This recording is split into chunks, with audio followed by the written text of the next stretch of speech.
chemical equation for phosphorus reacting with oxygen gas to form phosphorus pentoxide. Let's start by writing out our unbalanced equation. We have P plus O2 yields P2O5. To balance this equation, let's first count the atoms on each side.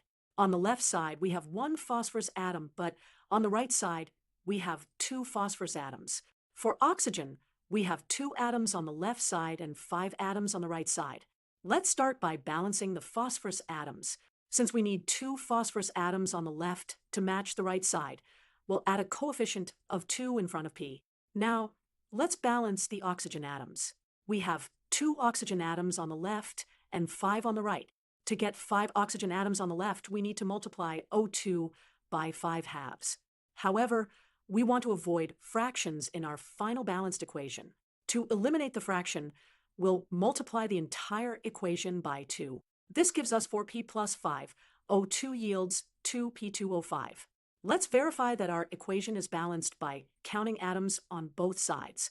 On the left, we have 4 phosphorus atoms, and on the right, we have 2 times 2, which is also 4 phosphorus atoms. For oxygen, on the left, we have 5 times 2, which is 10 oxygen atoms, and on the right, we have 2 times 5, which is also 10 oxygen atoms.